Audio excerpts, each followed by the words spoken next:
হয় যে রেকনিং এখানে একদমই নিতে চায় না।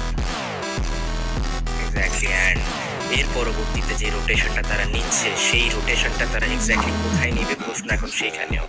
রেকেনিং ই স্পোর্টসের এখন ফাইটটা নেওয়া খুবই রিস্কি হবে, কারণ তাদের যে রোটেশনটা রয়েছে সার্কেল রোটেশন, সেই রোটেশনে প্রায় মেটা নিনজা দেন আইকিউ জিটিএসজি দুটো দল রয়েছে, সো প্রেশারে তারাই পড়বে দেখতেই দেখা যাচ্ছে। বাট এক্স্যাক্টলি তারা তাও কিন্তু সেখানে ফাইট ইনিশিয়েট করছে, বিকজ পুরো রাস্তাটা ক্লিয়ার করতে হবে।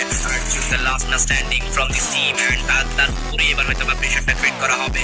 বাট আর্জুন বেরিয়ে যাওয়ার চেষ্টা করছে, কোনোভাবে ফাইট এঙ্গেজ করতে চাচ্ছে না। বাট মেটা নিনজা তারা কি আদেও এইদিকে অ্যাপ্রোচটা করবে কিনা? যদি অ্যাপ্রোচ করে তখন হয়তো বা ফাইট হতে পারে। সার্কেলটা এই মুহূর্তে কোন দিকে শিফট নেবে সেটাও একটা বিষয়। বাট ইতিমধ্যে প্রায় 10 মিনিটের খেলা শেষ, but still 11 team alive, and সেখানে 44 জন খেলোয়াড় এখনো পর্যন্ত জীবিত অবস্থায় কিন্তু রয়েছে। জিওডব্লিউ তারা নদীর ওই পারে থাকায় এখনো পর্যন্ত শিওর না যে তারা এই সাইডে এসে আক্রমণটাকে আদৌ করবে কিনা। লেগ চুপচাপ বসে রয়েছে, বাট রনিত ঠিক সেই দিকটাতেই কিন্তু রোটেট করে যাচ্ছে। ডানে বামেও নজর রাখতে হবে, বিকজ যেই পথে যাচ্ছে সেখানে অত বেশি পার্মানেন্ট কভার নেই। বাট লেগ উনি ভেবেছিল যে তার পেছনে কোনো প্লেয়ার নেই, যখনই রোটেট করতে গিয়েছিল তখনই তাকে কিন্তু সেখানে ঠিক করে নেওয়া হয়েছে।